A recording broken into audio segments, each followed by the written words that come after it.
engineering that was taught by a British officer, and he was a professor in his private life.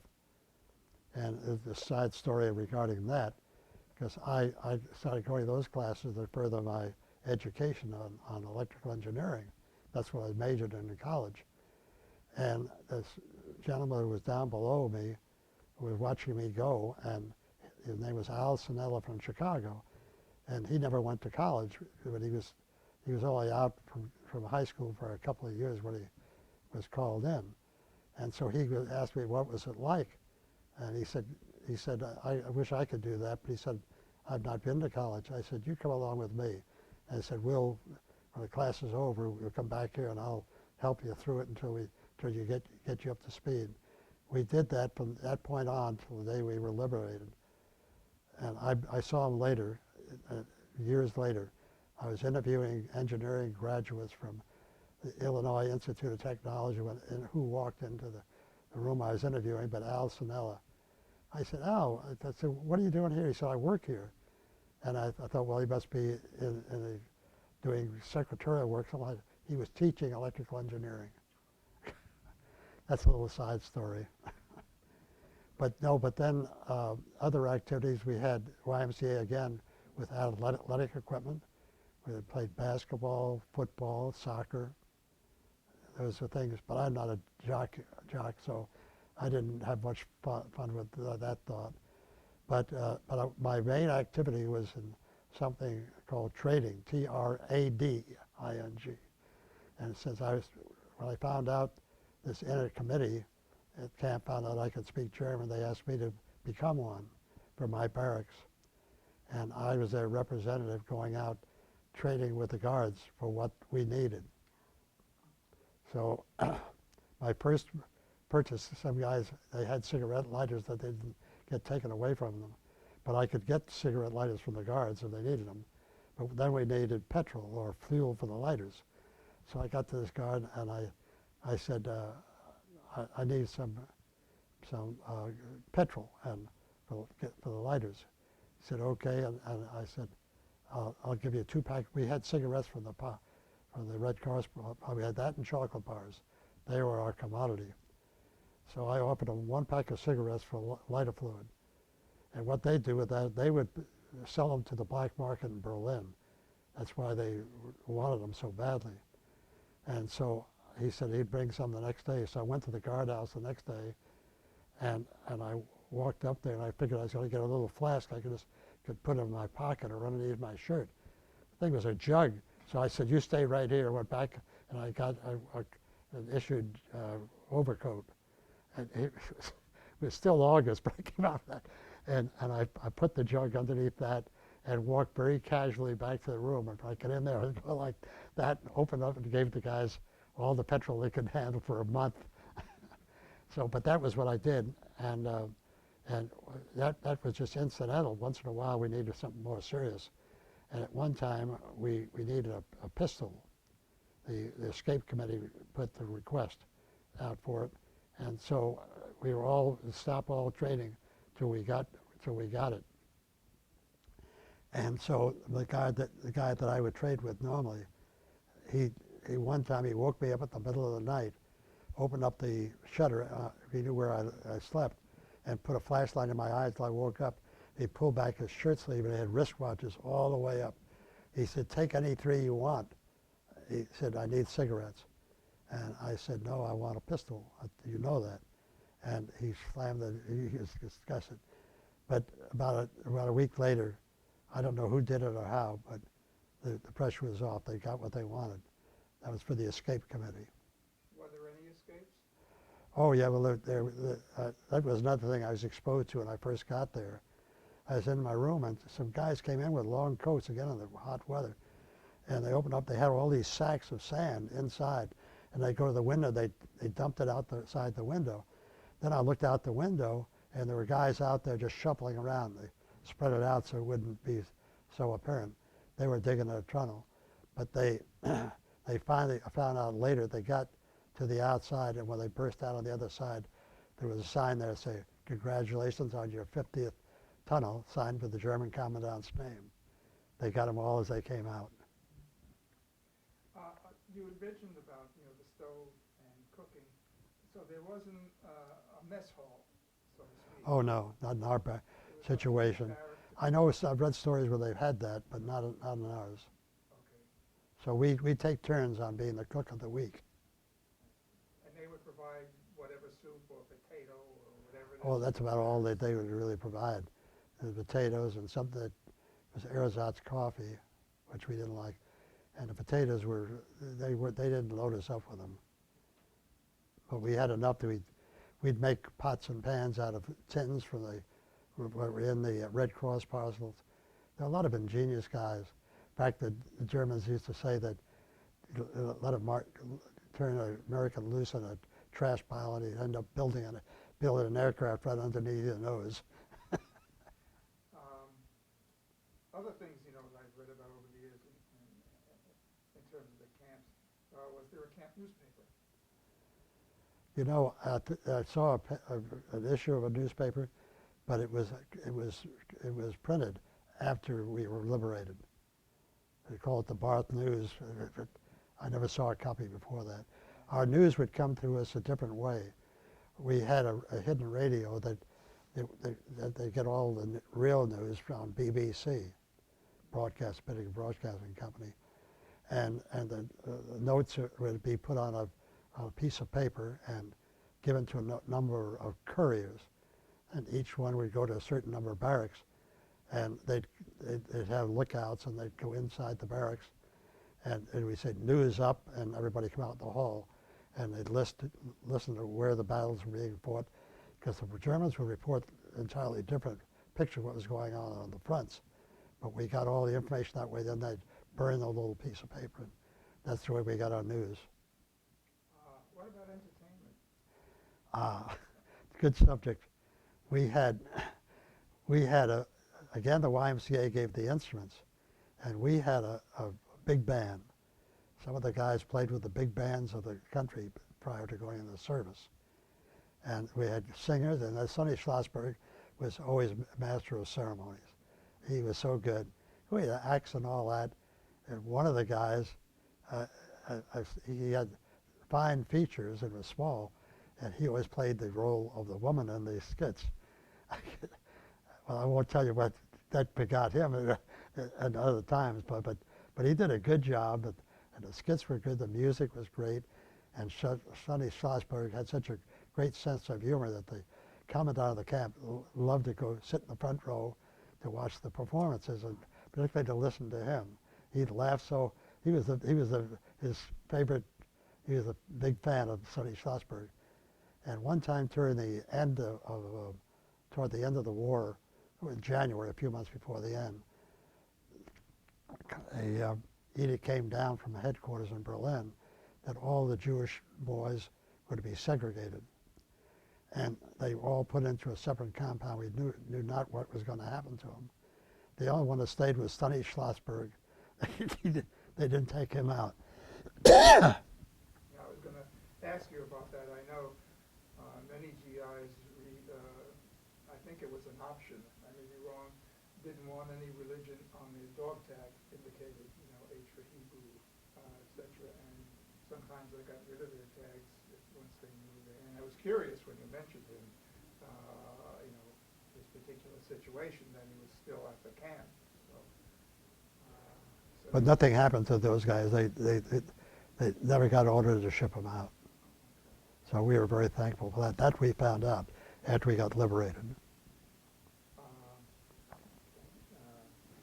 Is there anything, other things you can think of that I just, for the moment, can't think of another? Well, yes, one. There probably, to my mind, may have been times when the camp management, so to speak, the German management, sometimes got really annoyed for one reason or another, something that made you realize that you were in a prison camp. Oh, yeah. Not just an escape that succeeded, or did any succeed? Well, no one ever successfully escaped from that camp.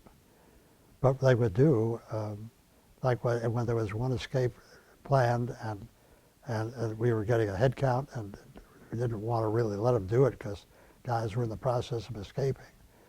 And the American commander of the camp, internal, when he called everybody to order, and they're all lined up, he said, "At ease," and everybody milled around, and they couldn't get a head count, and that command ended up in what they call the cooler for 60 days. So there was an area where they put them into solitary.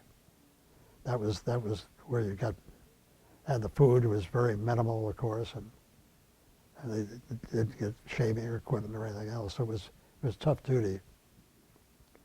Or like in the case of air raids, there was one incident happened. And air raids was, for whatever reason, they didn't want you outside. I don't know why, but that was the rule. Air raids, you stay indoors. And the barracks right next to us, this one guy didn't hear the warning. He stepped outside, and he immediately was drilled with a bullet right through his forehead. This was April, a month before we were liberated.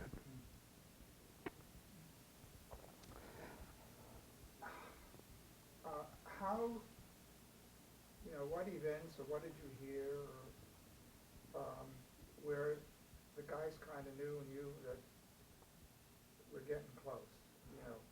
Was it still keeping abreast of the BBC and knowing?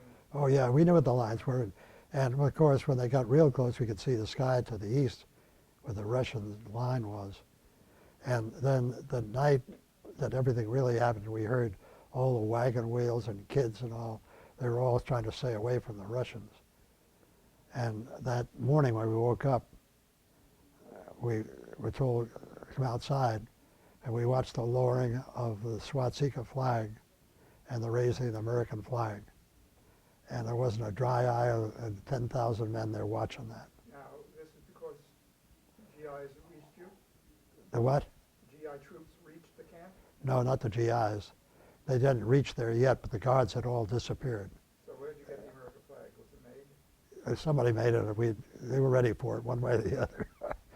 But no, the Russians came through that day. Our commander, this Colonel Zemke, had requisitioned a Jeep-type vehicle and drove out to the Russian lines and met with the commander of the Russians and told him what the deal was. It had all these officers there and to treat us kindly. And they agreed. Well, when the Russians came in, I was one of those guys that were in this group of, I told you before, of the traders, and we were also part of the security force when the time came for liberation. So I end up downtown with a band of my along with the other side saying Amerikansky, and we watched these guys come in, and you never saw such a colorful bunch in your eye in your life. The first one was what am I trying to think? Cossacks? Cossack? Yeah, Cossacks. They were dancing, playing accordions and No, dancing? they're not. They came in with their horses, their sabers, and their head dress. Oh, they were really vicious-looking guys, And then after that came all these open trucks, with tarps over the top, all with shells and ammunition. But every fourth was with the schnapps and the vodka and all that. And they were opening it up and handing it out to the Amerikanskis as a gift. And then following that were the officers and their wood burners or their whatever vehicle they had with their wives or girlfriends. That's the way they went to war. And the trucks, by the way, were also either coal burners that they requisitioned from the Germans or GMC trucks. So how long was it before American forces reached you? Oh, we never saw them, but through, again, arrangements with everybody, instigated by our commanding groups, the U.S. Air Force came in to pick up their own and return them. So we had 2 days of a stream of B-17s, got us all out and brought us back to Camp Lucky Strike in France. That was a wonderful experience. I'll bet. But they used B-17s. Yeah. That's the only time I ever flew in a 17, but it was a great flight. And so how after that? Oh, not too long, because I got to Camp Lucky Strike, and then they were shipping guys over in these Liberty ships back to the States, and I thought that's like moving cattle. So I befriended a guy who was serving as part-time in the administration, who was a P.O.W. And I prevailed upon him to cut orders for the two of us to go to England by way of Paris. So he did, and we took that pass, and we got out on the road. We hitched a ride on a British lorry, and were brought into Paris. As we got off, it was kind of funny. We were planning on spending several days there, but we no sooner put foot on the streets of Paris than this painted doll came out of our alleyway and said, "You-woo, baby." And I told my buddy, I said, we're not going to stay here very long. And so we got a hotel room, and we went over to the airport there and tied in with the Air Corps base there, and got on a plane to go with it, be flown to England. And even that was kind of interesting, because for one of these DC-3s to fly over there, and who's making the arrangements and where I'd registered, but a guy that was my tactical officer in flying school, and I was his first command. That was his first command, so he remembered me well, because I was the leader of the cadet corps that he had. And he said, what is it you want, Richard? And so I told him. He said, sit over there for a while. He said, your name will be called. The first thing I heard was two colonels that were bumped the next flight. And then if we got on and flew over there. And then we were sent down to a tent city in Southampton, England, where we were await shipment from there. And I knew that, from what I'd learned as I got there, that they're going to ship out on LSTs, landing ships for tanks, were big long things that are going to take 14, 15 days to get back. And others were going up to the Firth of Forth. And I knew what that meant. That would be the Queen Elizabeth, the same boat that we came over on. So whenever they post orders, so where we were going to go, there were a bunch of guys like me just wouldn't report. When it was going to Bournemouth, was for the southwest corner of England. And so in the meantime, I had a girlfriend in Southampton, and her father was a big hitter with Canard lines, and they took me in to the dinner and all that stuff. I had a great time, enjoying myself, but I didn't want to go on an LSD. So then there were several of us who were doing that. And one time there was a name posted, going to Firth of Forth. And we all got on and we were congratulating each other how smart we were. Then I was watching the road stars, and we weren't going to Firth, we were going to Bournemouth. They got us. But I had more fun going over back to the States. The whole crew were Notre Dame graduates. And these guys were fun-loving.